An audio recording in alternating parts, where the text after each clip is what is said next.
Thank you for your invitation. I'm very happy to talk to all of you today. I'll be very brief about War Child, but War Child has been working in occupied Palestine for about 20 years. And it works throughout Palestine, so in the Gaza Strip, in East Jerusalem, and in the West Bank. The majority of its work is psychosocial support, so helping children psychologically, so especially children that have been directly affected by violence, whether it's through the different wars that Gaza has gone through over the last 15 years, or attacks by settlers in the West Bank. War Child has also worked in education and protection, and works very closely with Palestinian civil society and Palestinian organizations to reach the most vulnerable and marginalized communities in the West Bank and in the Gaza Strip. So very often those are small towns and villages in Area C or Bedouin communities. I would like to stress really very briefly that I am working as a consultant with War Child. So whenever if I give any views or opinions, especially in the Q&A, those are my own. Those are not necessarily War Child's views or anything like that. But it's also to be able to be more candid with all of you, especially in the part when we're going to have a little bit of a discussion. So if it's okay with everyone, I'll jump straight in because there are a lot of things to talk about. So the topic is children fatalities, or the killing of children, which is a pretty heavy topic. When I was approached with this, I thought I would take a journalistic approach, and one of the very basic things you learn in journalism when you're writing any kind of report is to answer at the beginning of the article the 5 W's. So what, where, when, who, and why. So I will divide the talk in 3 different sections. In the first 2, we will examine the what, where, when, and who, which is basically explaining how children are being killed, how many, where. So this will be in the first section a lot of facts and numbers and figures. I apologize for the facts and figures because I realize that this is, of course, a very insensitive way of approaching it. But in the second part, I will go into 3 specific cases of the killing of children, just to illustrate and to go beyond the numbers. Numbers are something that we hear all the time. And as a matter of fact, there is an NGO in Gaza called We Are Not Numbers, which advocates exactly that every person that suffers in occupied Palestine has his or her own story. So I will give you 3 different stories. The last part that I will cover, which is probably the most interesting, is the why and the how. Why are there so many children being killed, and how? So let me begin with the first section. So in the Gaza Strip, there are now over 15,000 children killed. The latest number I could find was 15,239 as of May 23rd, 5 days ago. That does not include the ones that are under the rubble and are presumed dead. There are about 10,000 missing civilians under the rubble. And the estimates in the casualties is 40% of them are children. So you can most likely add around 4,000 children that are still under the rubble and that are also in that count. So the numbers are most likely to be around 20,000 in the Gaza Strip. Over 235 days, that's an average of 85 children killed per day, which is the highest from any conflict in decades. So how is such a high number of children killed in the Gaza Strip? Well, the overwhelming majority are killed in airstrikes from Israeli warplanes. Also different kind of bombings such as tank shelling and artillery shelling, but the overwhelming majority have been killed in airstrikes. there is also a large proportion of children that died that could have been saved, but in the end died from their injuries due to the lack of access to hospitals, which is something that has been getting worse over the last few months. And of course, the lack of medicine, and also the inability of rescue teams in Gaza to recover injured people due to lack of heavy equipment and fuel to operate the machinery. So there are a lot of children like that that could have been saved that were injured, but that still died. To add to that, as you may all know, the humanitarian condition in Gaza is catastrophic. So you also have children dying from starvation. The non-confirmed number that we have so far is that 31 people have died from starvation in the Gaza Strip. The overwhelming majority of those are children. Also, heat waves. Just 2 weeks ago, there was a 2-day heat wave, even though summer is not even fully there yet, but it's already getting hot. 2 small infants died from heat waves 2 weeks ago. Some died in the cold, from the cold during the winter. And also, I will stress that the combination of all those factors, so malnutrition and starvation, but also diseases and the exposure to the elements, all feed into each other. So a child who is suffering from malnutrition is more vulnerable to diseases and is therefore more likely to eventually die, or at least to be severely compromised. So a lot of those different issues actually intersect and make it a lot worse. There is also the case, of course, of the hospitals losing a lot of their capacity. So, for instance, something that is quite recurrent is hospitals running out of fuel, and therefore any newborn, especially premature babies, are at risk of dying whenever they run out of fuel and there is no more power for their incubators. Just a few days ago, on May 24th, for instance, the Al-Aqsa hospital in the middle of the Gaza Strip was about to run out of fuel, and it had 20 newborns and premature babies that were at severe risks. There were videos circulated on social media showing doctors trying to warm up the premature babies with their hands and using the torchlight of their cell phones. I will not share those videos here because I find them a little bit heartbreaking, but later in the next parts, I will share my screen and share a few photos and videos when I talk about specific cases of children that have been killed. So that's for the Gaza Strip. For the West Bank, there are about 130 children killed. I say about because the information is not always instant, but as of May 16, we had 124 children killed, the overwhelming majority by the Israeli army. 124 out of 502 people killed in total. So that's about 1/4 of all the Palestinians killed in the West Bank since October 7th, including in East Jerusalem, are children.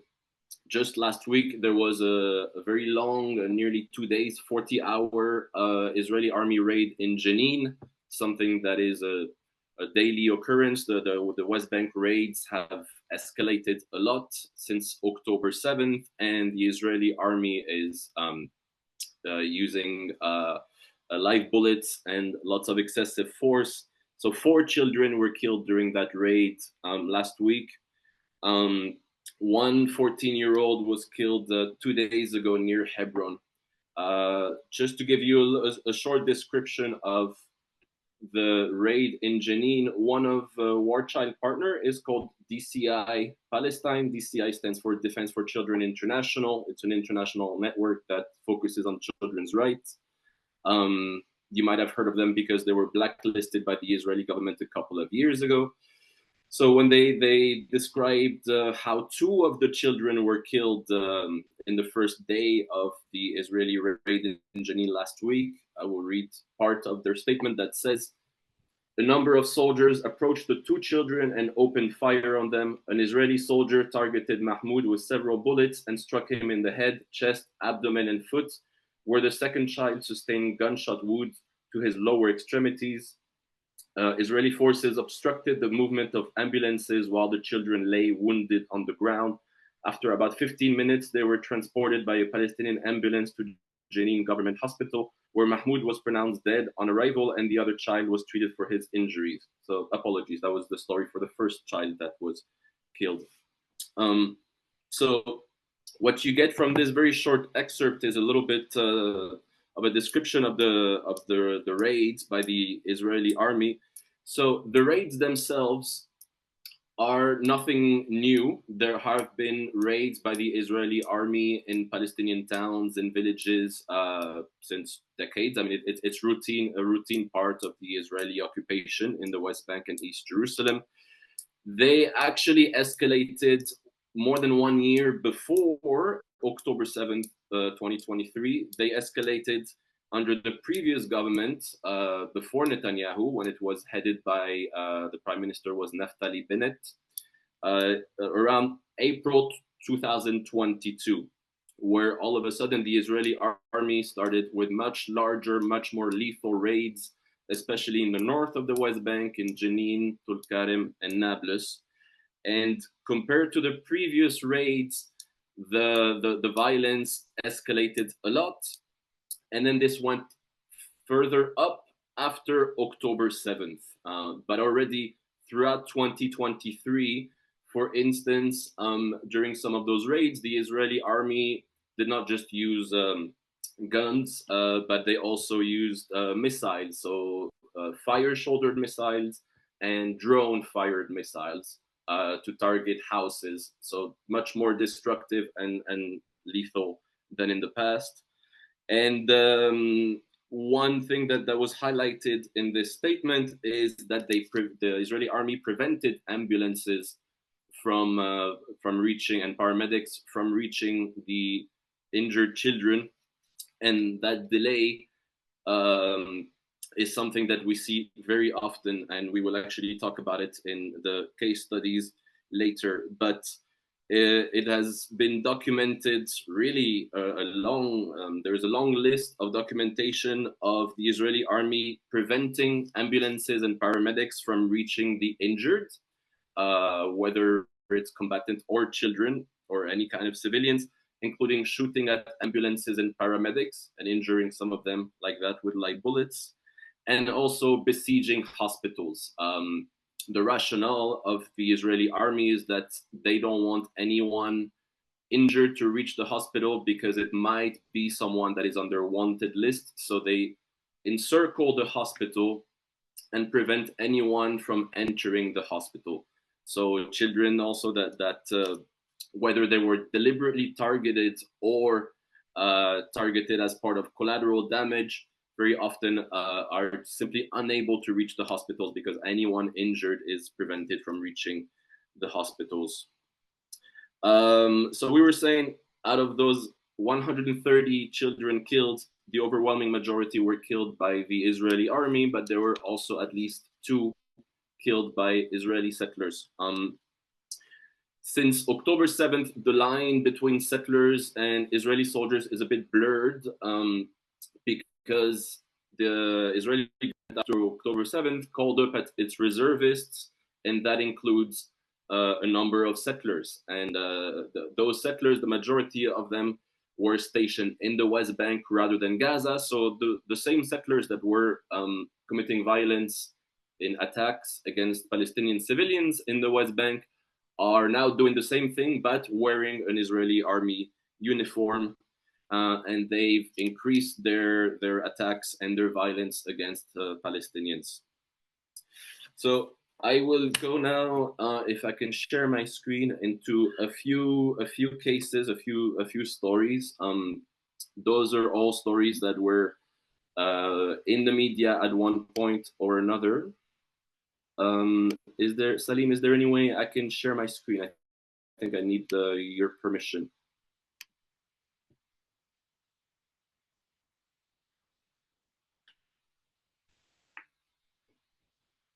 Gonna try now?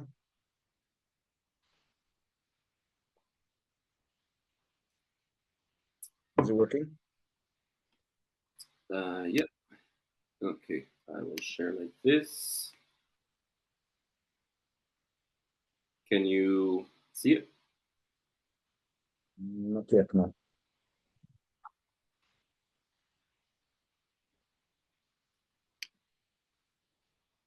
Let me see. Let me try again. Up. Uh-huh. So, entire screen, share. Still nothing. Oh, I Very might need strange, nothing. Google Chrome, system preferences, la la la la la la. Uh, hmm, not sure how to do it.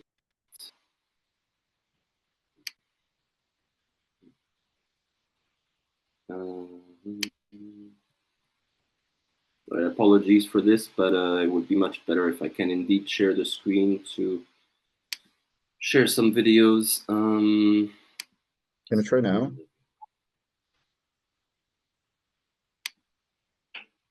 Entire screen, share. Anything?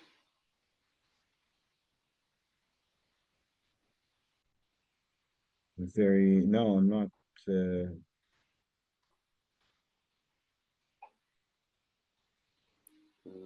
let me Sorry, check. let me check Sorry. something really quick. System preferences, browsers. La, la, la.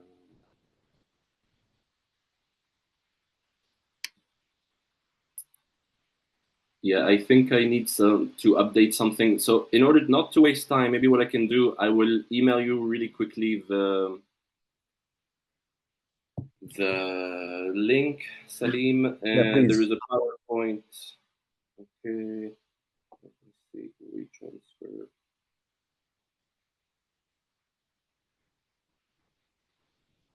Okay, forward.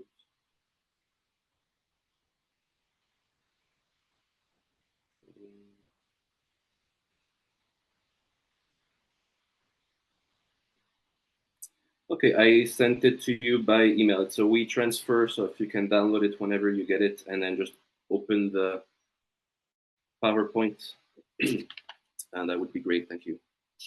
Yeah, sure. I'm on it. Okay, so as not to waste some time, I will start. So the first child that I want to talk about and to share her story is 12 or 13. I've seen both a year-old girl from Gaza called Dunya Abu Mohsen. She was killed December 17th. She was in the media, including on Al Jazeera, because she was actually targeted twice.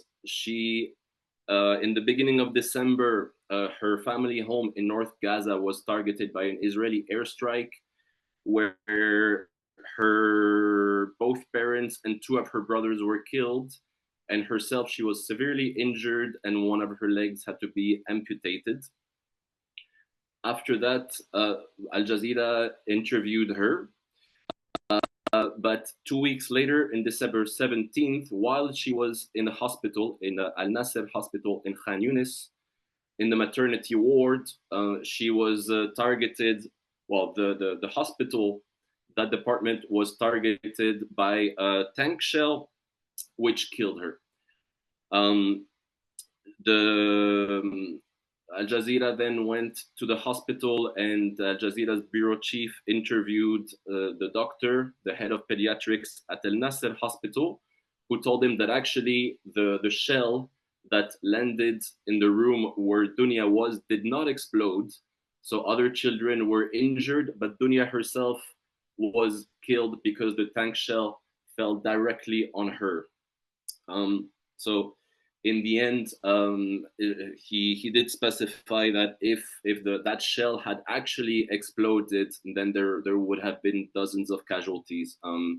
And as I was saying, she was in the maternity ward of the hospital. So if that shell had exploded, the majority of people killed would have been children and women.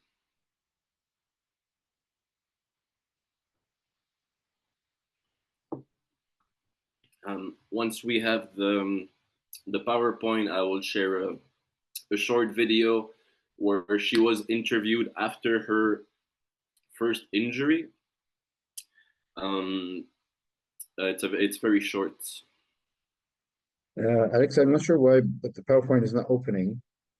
Do you want me to share the video? There's two. There's two files, so maybe look at the second one. Okay. There's two PowerPoints, and I think the first one is some weird corrupted file. Just ignore it. Yes, got it. Let me just share the screen. Perfect. You can skip ahead to her picture and ignore the first couple of slides. Thank you. Can you guys see it? Yep. Okay.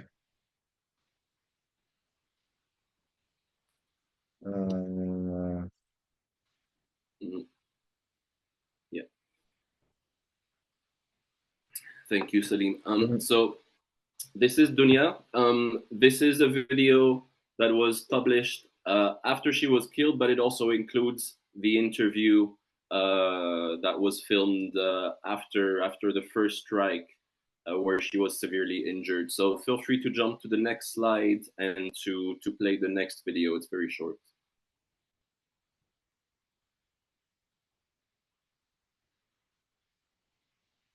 There should be a play button at the bottom. Yeah. I hope there's sound. Yeah, can you guys hear the sound? No.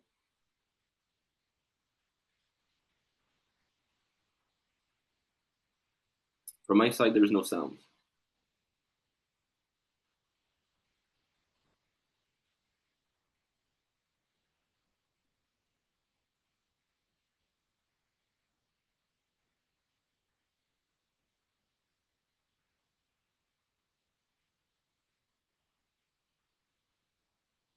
Sorry, guys, just 1 second.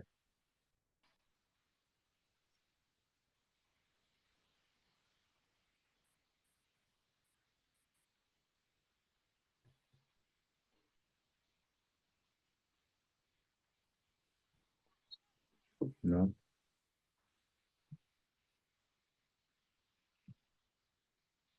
There's no sound, right? No. So far, no. Far, no. Ah, here we go.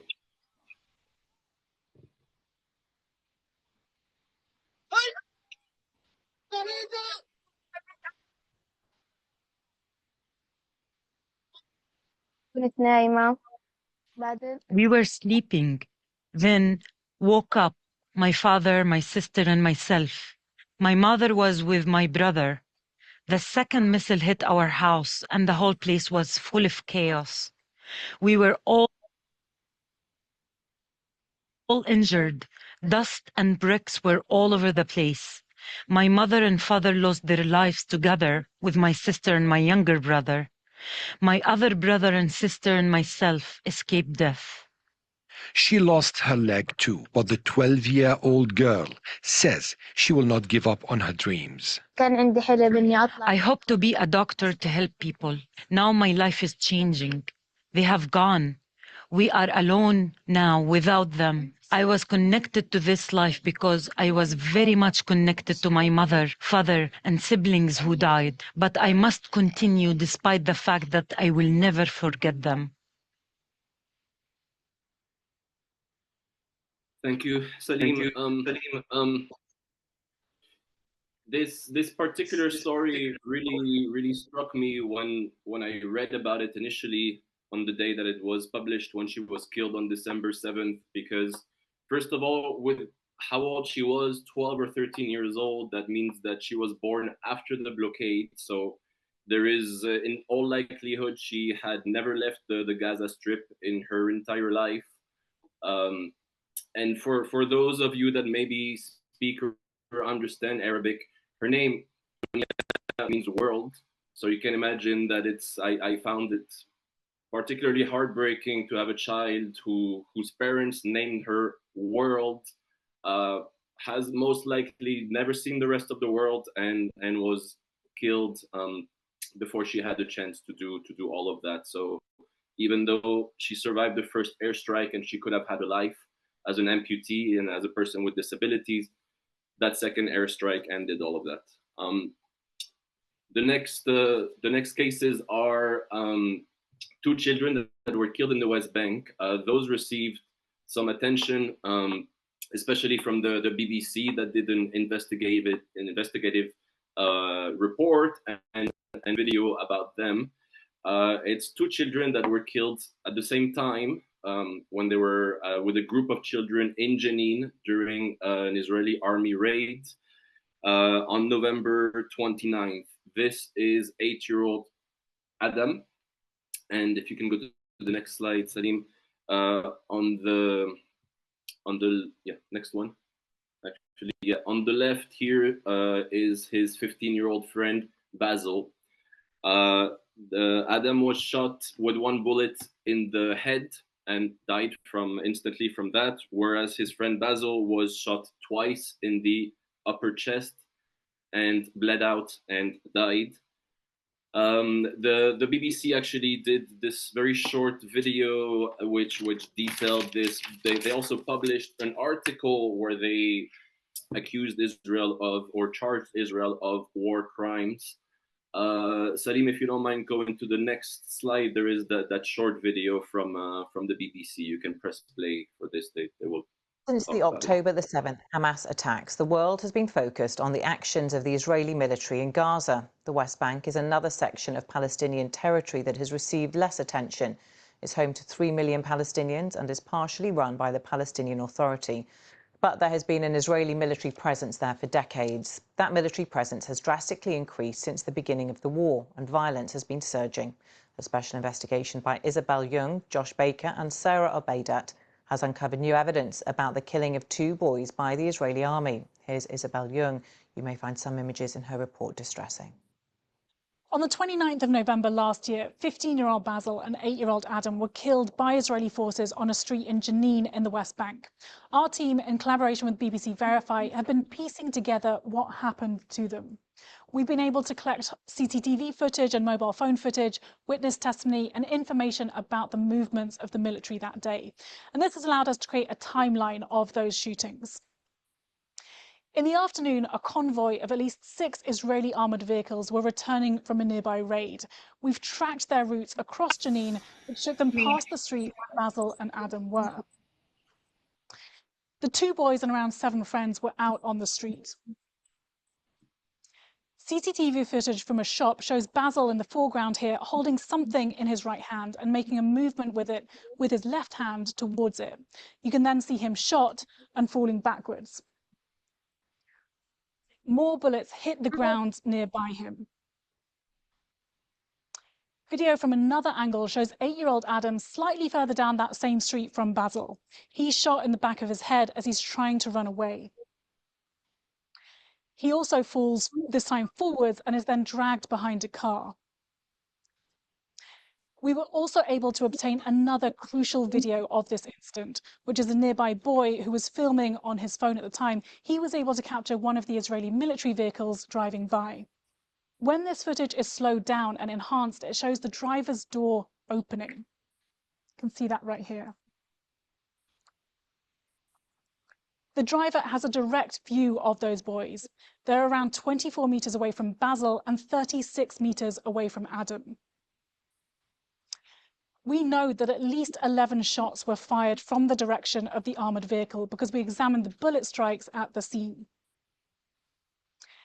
We've also got hold of copies of Basil and Adam's medical reports, and they show us that 2 bullets struck Basil's chest and another one hit Adam in the back of his head. Now, the exact rules around when soldiers can and can't use lethal force in the West Bank are secret, but some of the rules that apply elsewhere are public. Guidelines of the Israeli Defense Forces state that the use of lethal force must be a last resort, and that it must be proportionate in relation to the danger, suggesting that Basil and Adam would have needed to pose a serious threat to soldiers. According to all the video evidence that we've examined, 8-year-old Adam was not armed when he was shot in the back of his head. The Israeli army has said that the suspects had been attempting to hurl explosives towards their forces, which put them in immediate danger.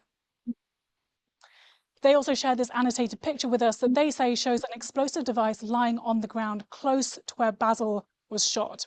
The object looks consistent with a type of very small pipe bomb that is used in the West Bank, but we can't fully verify the image itself.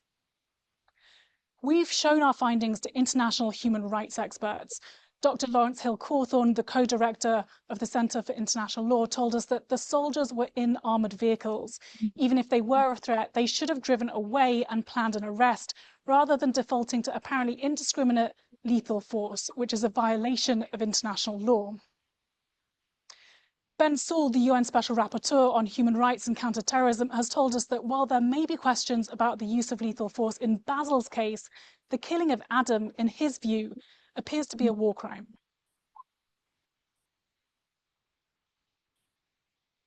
There you have it. The last story that I will share is one that was not featured so much in the media. In fact, it was very difficult to find a lot of information. Salim, if you can jump to the next slide. So this, as you can see, the timestamp is from December 13th, 2023, where in another West Bank raid, the Israeli army at that point had killed 7 Palestinians, including one boy that died because he was prevented by the Israeli army from accessing the hospital. So we've already talked about this a little bit a few minutes ago.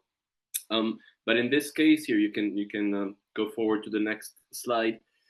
The reason why it's hard to find information was because this child was not injured by the Israeli army.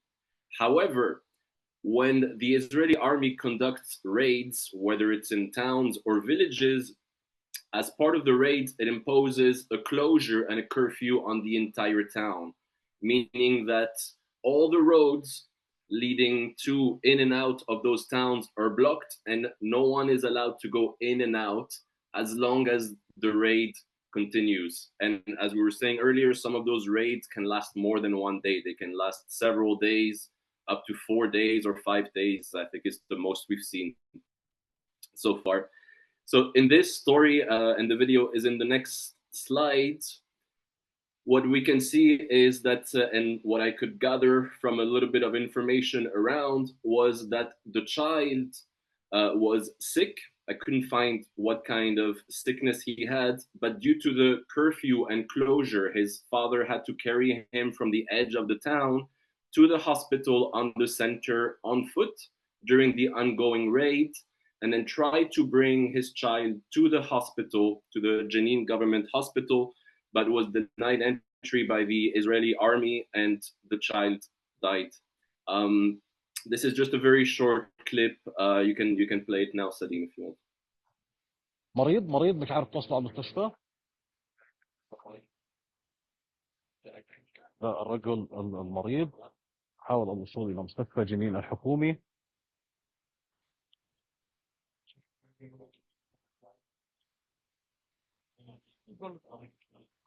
كويس ثبوت.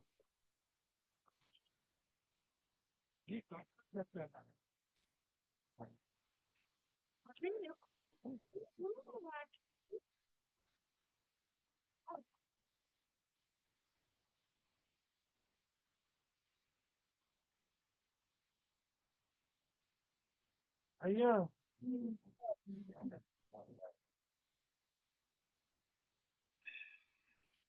So yeah, this is just a very short clip, but as you can see, the Israeli Jeep is right there and the hospital is just behind. And if you can switch to the next slide, Salim, this is what Ahmed looked like. He was 13, and he died in his father's arms. Those are just 3 individual stories from thousands of children killed. Each of them has their own stories, but I just wanted to bring their stories to you. So I will go now to the last part. We might go a little bit over time, so I will try to not waste too much time. But if we're wondering why is there such a high number of civilians and of children killed, well, as I was saying at the beginning of this call, the overwhelming majority of casualties overall are in airstrikes in Gaza, and there has been ongoing airstrikes daily, with the exception of that last week of November when there was a short ceasefire. But the airstrikes have not stopped since, and they kill a lot of people. So what is quite revealing was an article published by an Israeli journalist about 2 months ago, on April 3rd, 2024. Maybe some of you have heard of it and read the article, but I will take a look at the article itself in the next slide. So this article talks about an AI, artificial intelligence system used by the Israeli army since October 7th in the Gaza Strip, which generates targets for them to use airstrikes of people suspected of being Hamas members. The system itself was actually described in this book that you see on the screen now, which is from 2021, written by, as you can see, Brigadier General Y.S., where if you look down at the last paragraph, it says Brigadier General Y.S., an expert analyst, technology director, commander of an elite intelligence unit, we will see which one in a second, and winner of the prestigious Israel Defense Prize for his AI-based anti-terrorism project, wrote this book, The Human Machine Team, to address how the combination between human and artificial intelligence can solve national security challenges and threats, lead to victory in war, and yada, yada, yada. The article that we'll take a look at right now is extremely interesting because it interviewed 5 Israeli soldiers that were directly involved in approving the targets generated by this AI, by Lavender. And so they explain how targets, quote unquote, are generated, but especially how they applied this and why there were so many casualties. This article was published in around the world, like in The Guardian and in France. In the US, it did not receive a lot of media attention, most likely because it is very incriminating. Of course, the Israeli army denied all of the quotes and facts reported in this article. And just one last word to say that so this book, which is referred to in the article that we're going to take a look at right now, in this article, the current commander right now of Unit 8200, which is the Israeli cyber intelligence unit, in this book, he advocates for a system, which is now the one that we're going to talk about, Lavender. It's not referenced in the book. Maybe the name was only generated more recently at the beginning or in October last year. And the commander of this unit is not named, but the anonymous sources in the article confirmed that this book was written by the leader of this Unit 8200. If you can go to the next few slides, Salim,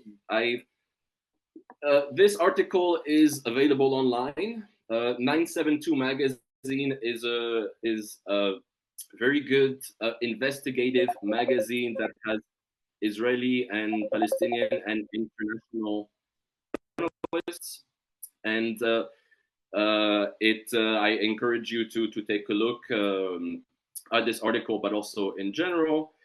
So what I've done is to highlight a lot of the most important parts of the article that explain how the system works and why there are so many casualties amongst women and children. So I'll start here. So this is a description at the beginning of the article by the author, where it says that the Israeli army systematically attacked the targeted individuals, so those generated targets that the AI generated, while they were in their homes, usually at night when their whole families were present, rather than during the course of military activity. According to the sources interviewed in this article, this was because, from what they regarded as an intelligence standpoint, it was easier to locate the individuals in their private houses. An additional AI, including one called Where's Daddy, yes, that's the real name, also revealed here in this article for the first time, were used specifically to track the targeted individuals and carry out bombings after they had entered their family's home. Next slide, please, Sadim.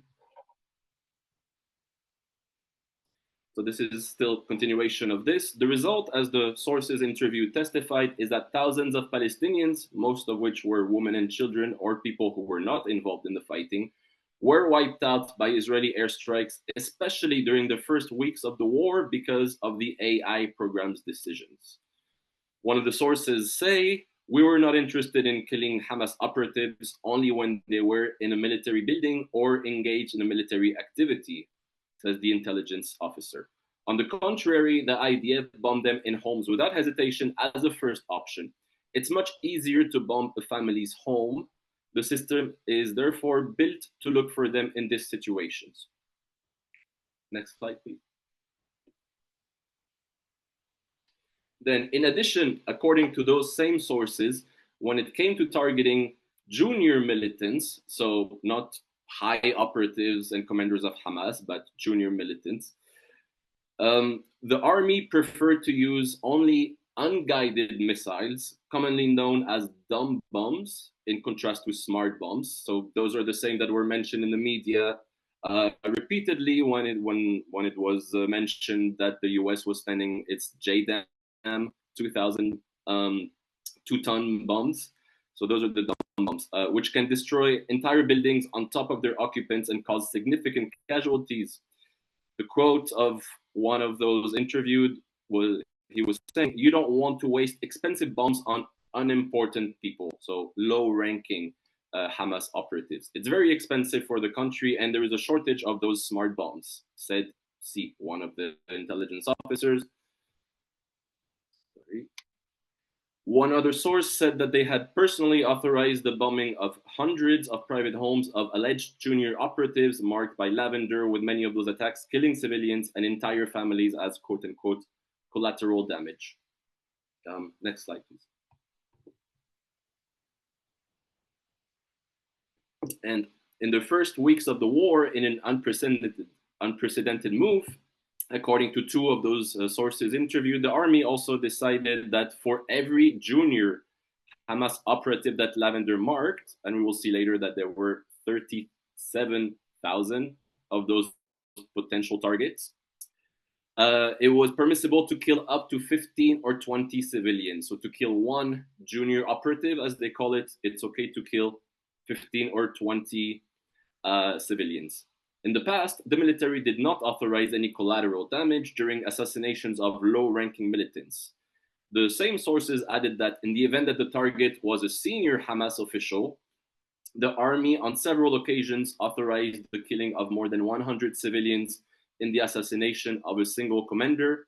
And we've had many of those instances in the news throughout the weeks where you've seen particularly heavy airstrikes that killed dozens, sometimes triple digits, civilians. That was because of one senior Hamas operative that, according to their system, was there.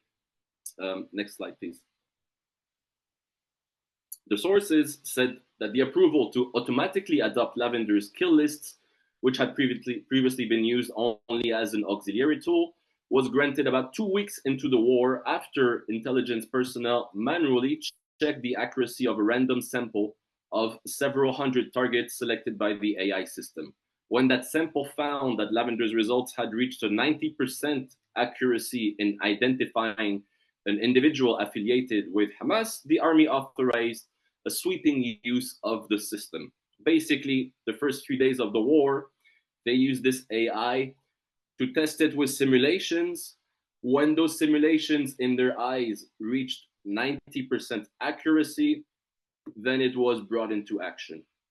From that moment, sources said that if Lavender decided that an individual was a militant in Hamas, they were essentially asked to treat that as an order with no requirement to independently check why the machine made that choice or examine the raw intelligence on which it is based. So one more quote from one of the interviewed sources. It says, at 5 a.m., the Israeli Air Force would come and bomb all the houses that we had marked.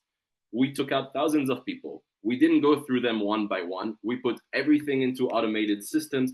And as soon as one of the marked individuals was at home, he immediately became a target. We bombed him and his house.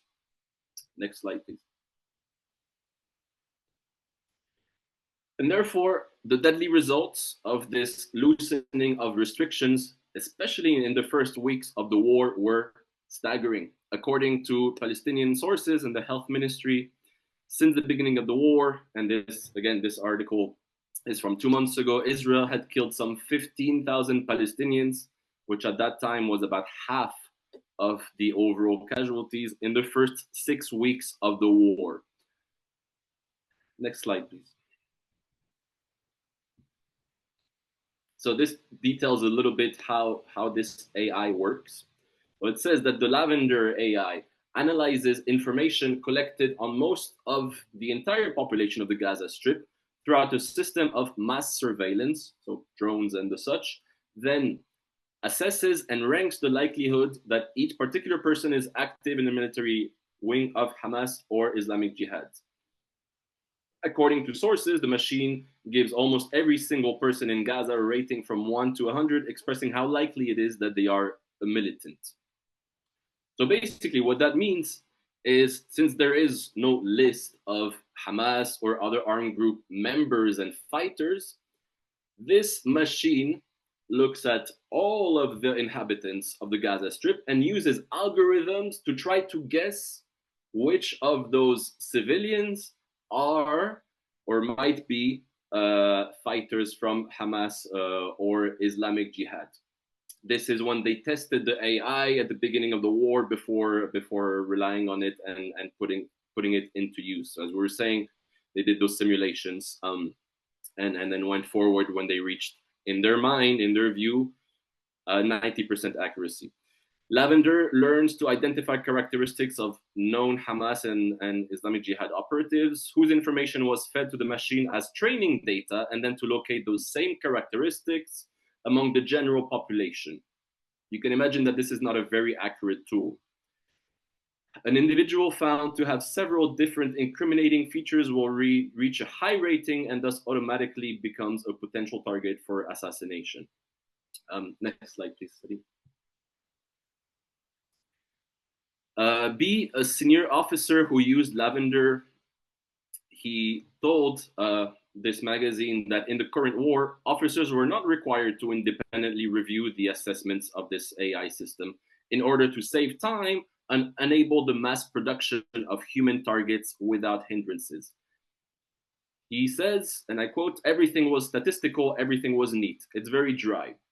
He noted that this lack of supervision was permitted despite internal checks showing that Lavender's calculations were considered accurate only 90% of the time. In other words, it was known that in advance that 10% of the human targets slated for assassination were not members of Hamas at all.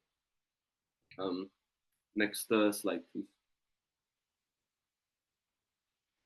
The same source said that the reason for this automation was a constant push to generate more targets for assassination and for airstrikes. In a day without targets, we attacked at a lower threshold. So if you run out of targets with this AI, you lower the filters to generate new targets. We were constantly being pressured, bring us more targets. They really shouted at us. We finished killing our targets very quickly. He then explained that when lowering the rating threshold of lavender, it would mark more people as targets for strikes. At its peak, the system managed to generate 37,000 people as potential human targets. But the numbers change all the time because it depends on where you set the bar of what a Hamas operative is. There were times when a Hamas operative was defined more broadly, and then the machine started bringing us all kinds of civil defense personnel, police officers, on whom it would be a shame to waste bombs. His words. They help the Hamas government, but they don't really endanger soldiers. Next slide, please. However, in contrast to the Israeli army's official statements, those sources interviewed in this article explained that a major reason for the unprecedented death toll from the Israeli bombardment is the fact that the army has systematically attacked targets in their private homes, as we saw at the beginning, alongside their families, in part because it was easier from an intelligence standpoint to mark family houses using automated systems. Indeed, several sources emphasize that as opposed to numerous cases of Hamas operatives engaging in military activity, in the case of systematic strikes, the army routinely made the active choice to bomb suspected militants when inside civilian households from which no military activity took place. This choice, they said, was a reflection of the way Israel's system of mass surveillance in Gaza is designed. Next. Thank you. The sources told this magazine that since everyone in Gaza had a private house with which they could be associated, which the Israeli army knows of, the army's surveillance system could easily and automatically link individuals to family houses.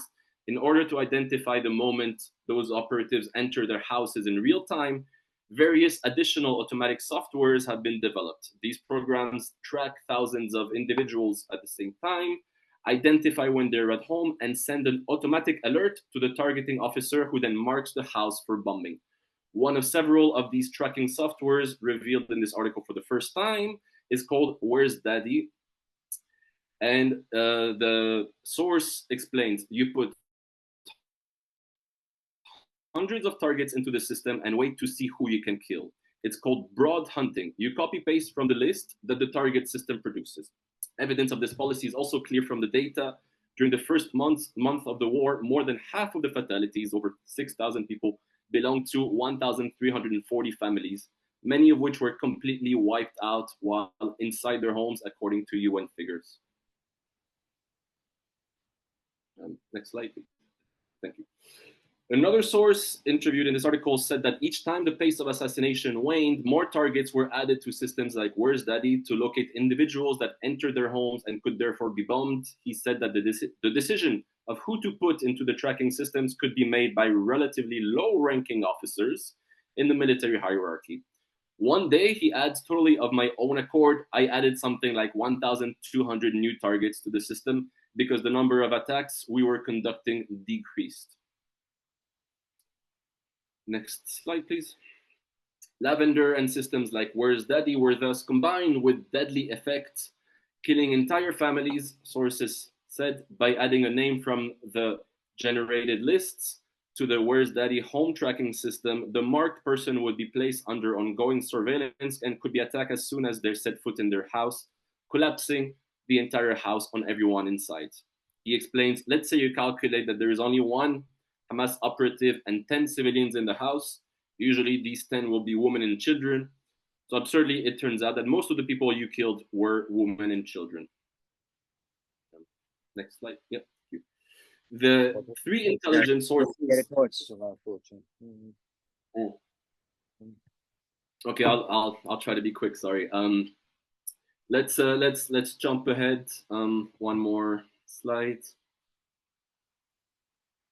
Let's continue. I'll skip those. One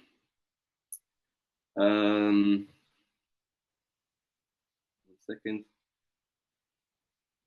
Yeah, so you can also skip this one. We've already been over it, where 100 civilians as collateral damage was accepted for senior operatives. Let's also skip this one. Here, there was a completely permissive policy regarding the casualties of bombing operations, so permissive that, in my opinion, it had an element of revenge. One of the sources said the core of this was the assassination of senior Hamas and Islamic Jihad commanders, for whom they were willing to kill hundreds of civilians. We had a calculation, how many for a brigade commander, how many for a battalion commander, and so on.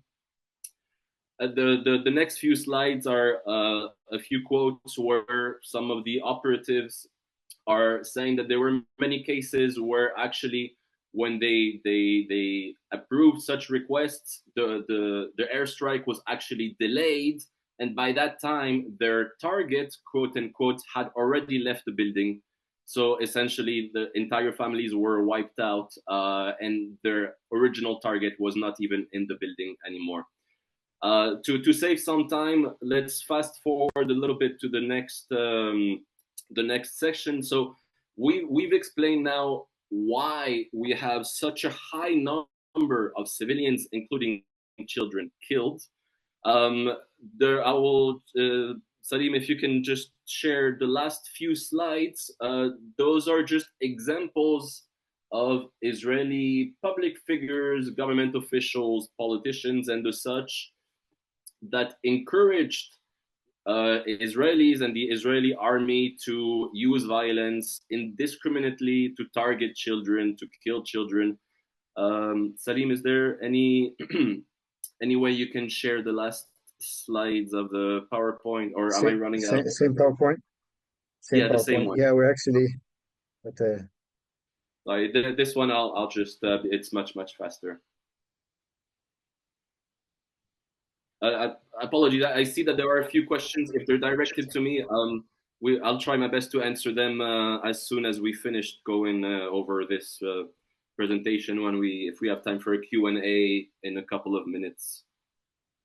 There should only be a couple of slides at the end. No, it's not there. Sorry, it's not there.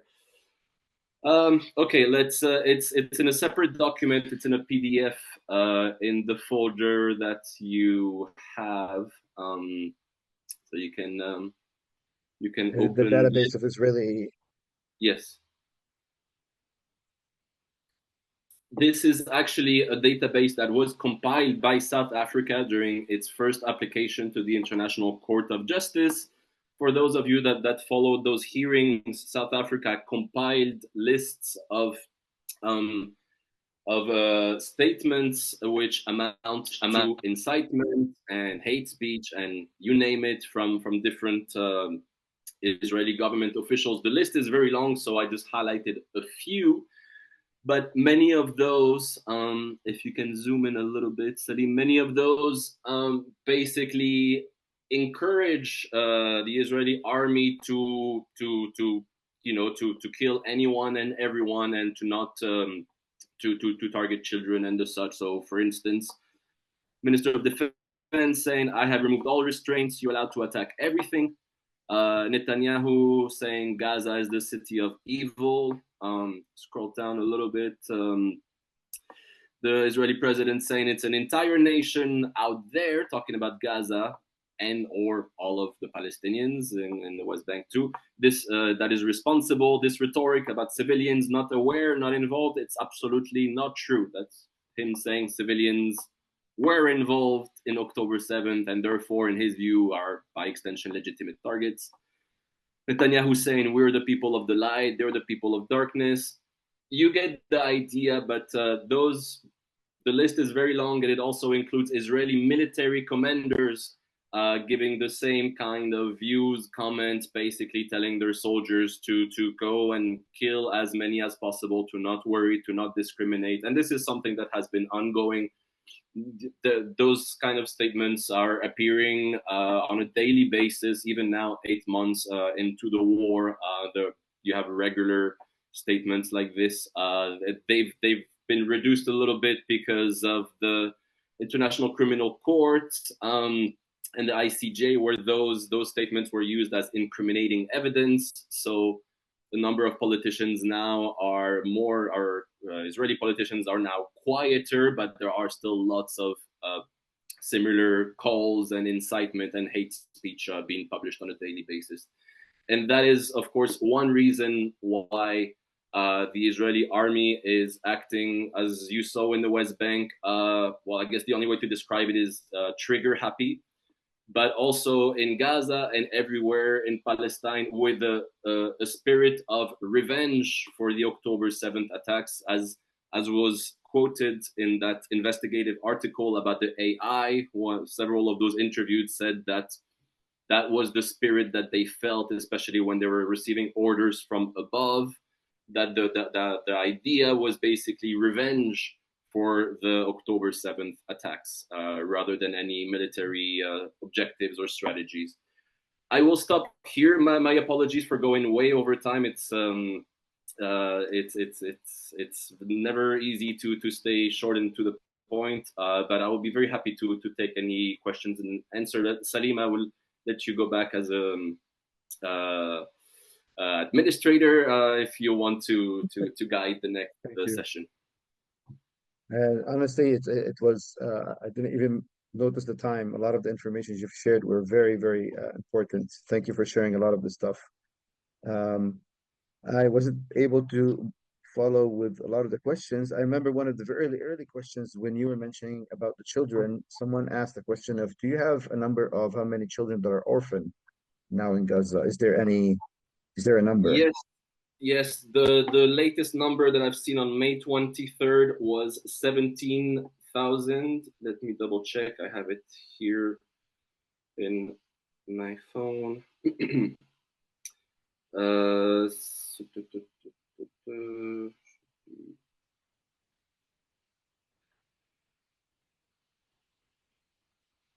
Yes, 17,000 that have been orphaned, that lost one or both parents. What is the source of that? That is the Gaza Government Media Office, and that's from May 23rd. Thank you. Welcome.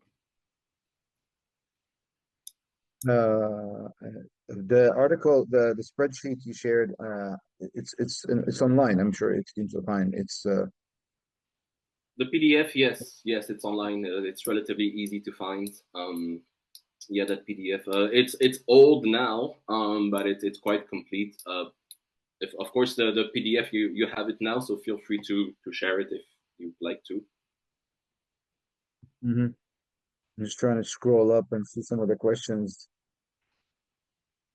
Dorothy is saying, are there war child staff currently in Gaza? There is one in the middle area and two that were evacuated through Rafah before the current invasion of Rafah a couple of months ago, around December. We've got one staff in the middle area, in Deir el-Balah. Are those that die from the effects of the occupation war get included in the death count, or only those with the direct war injuries from missiles, bombings, and bullets? The numbers, if you mean in Gaza, the numbers are those that have reached the hospitals and were injured by airstrikes, gunfire, and the such. There is no number for those that died of diseases, because it's as far as I know, it's not counted as casualties because it's unclear, if this child died directly related to the war or not. So the Ministry of Health in Gaza, the numbers that they give are the cases that they received in the hospitals, first of all, and the ones that are sick are known. They're not included in that count. So to ask based on this, we're expecting that the death toll, because of the general cause of the war on Gaza, the death toll of children specifically is probably much higher than what is presented. Yeah, as we're saying, if with the current estimate of 10,000 that are dead, that are under the rubble, who have not been retrieved, there is roughly 40% of those. That's the estimate of the proportion of children, which is the same as the number of people killed. It's roughly 40% children, 30% women, 30% adults. Half of Gaza's population is children. So if you're wondering why the number of children killed is 40% and not 50%. One, I remember seeing 2 interviews of paramedics in Gaza that said that when they went to search in the rubble and they found people killed and injured, they more often found children survivors than adults. And their guess was that because children are smaller, they're more likely to survive when the house and building collapses on them. So that's why it's 40% of children. But yeah, if you count those 10,000, then there are 4,000 or 5,000 of those are children. So the total number is 19,000, 20,000 in terms of killed in airstrikes or violently. And that, of course, all of this does not include the death toll of children that died because of they were sick and the lack of movement, the lack of hospitals, the lack of need of assistance, and they just died because of the war that is going on. That's not even included, and we don't know an estimate. No. It's first of all, a lot of the hospitals have lost a lot of capacity, so many cases are not brought to hospitals. I'm sure many of you saw images, throughout the last few months of bodies in the street, sometimes decomposing because the hospitals and the ambulances are not able to reach those areas anymore. The civil defense teams are the same. And then there have been an unknown number of in Gaza of civilians killed and that were then buried in mass graves, which are being uncovered throughout the war. So that, and given the lack of the telecommunications very often not working, means that it's very hard to get the complete picture. So a lot of sources say that those numbers are only the verified numbers, and they are quite conservative because it's only the ones that were verified that reached the hospitals.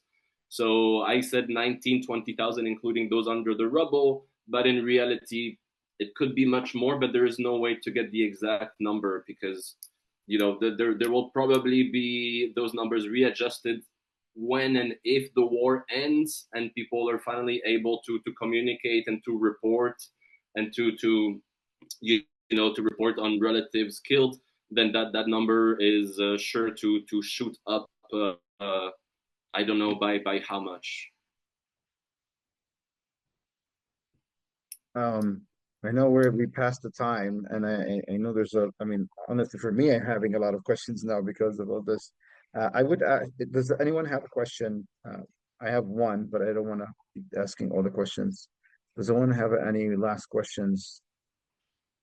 What is War Child's role in reporting this for a possible future ICC war crimes trial?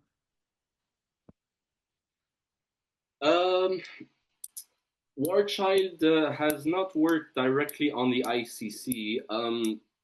As I said, I'm not a full-time employee, so actually I'm working more with different INGOs here in Jerusalem and in Palestine on other tasks. But there's been, beyond statements, there hasn't been any concrete action by War Child. War Child is perhaps not the most vocal INGO. So a lot of INGOs are quite limited in terms of being outspoken, and the internal mechanisms can be quite slow. So right now, since the ICC ruling is still a bit fresh, there are very few public initiatives from the INGOs that work in occupied Palestine, including War Child. One quick question. I know, and probably this will be definitely a topic that we could discuss in one of the weekly webinars. I know there was many reports that proved that, and specifically now in Gaza, that the military has been taking a lot of Palestinian bodies and even probably using the bodies for for many reasons. How do you say it in English? Take bodies and they could use their insides to use them for Organ medical reasons and harvesting. stuff like that. Yes. And is there any reports or documents that they've done the same thing to children, either now in the war or previously? So all of the reports that I've seen have not specified for those cases that they found, and those were a lot of those cases were found when mass graves were uncovered in the courtyard of several hospitals. Those there were reports saying indeed organ harvesting and skin harvesting, but those reports don't detail the exact identity of those buried people. They don't specify if those were women or children or adults or anything like that, unfortunately. Well, Alex, I mean, for me, honestly, I was thank you for the details. It really helps to understand more beside, just the, different narratives and how people, try to hide things. And what you shared is something that has been very important. Thank you all for staying with us. I know we passed the time 15 minutes and we didn't have a chance to call to action, but still, I think the information Alex was sharing was very important to us all.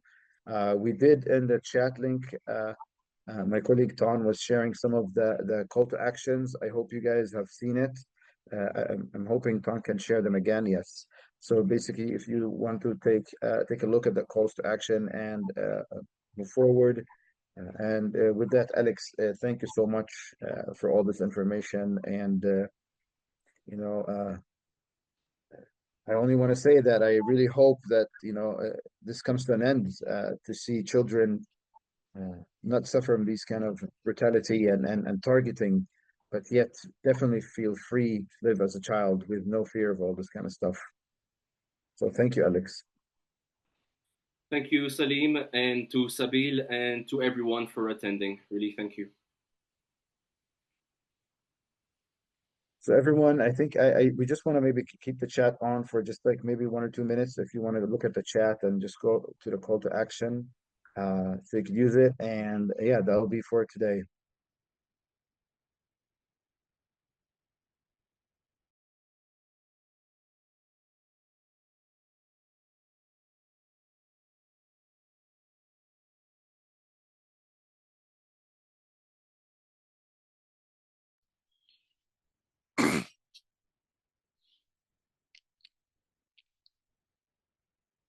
Salim, I wonder if you had seen any of the reporting on the relationship between social media platforms and the targeting software and the Israeli state. I put some in the chat. There is definitely a very intimate relationship, including the new head of Google's R&D globally comes right out of Unit 8200. So basically, the Israeli state owns Google now. I think this is something that needs a lot of thought and investigation. Peter, Honestly, definitely what is the name of that individual? I'm sorry? The name of the individual with Google? I put the link to Poulsen's reporting in the chat, and he specifies who's who and what their relationships are. Thank you. It's detailed. He's reported on it a couple of times.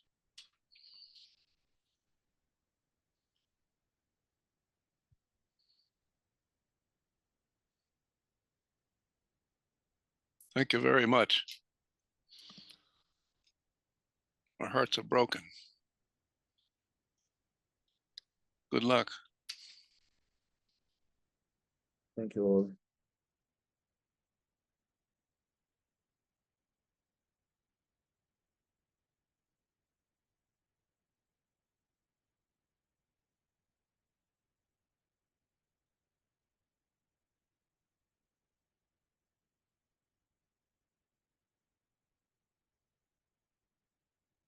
See you all next week. And please do share through our social media to your friends, family, and other people more about our coming weeks of webinars. We have set for the next 3 weeks, 4 weeks. We really hope that to reach more people, more friends, more anyone who is interested, want to know information like this that will definitely help them to realize and understand more the reality and what's going on. So we have to reach out as many people as we can. So thank you for today. We wish you all a good day and hope to see you next week.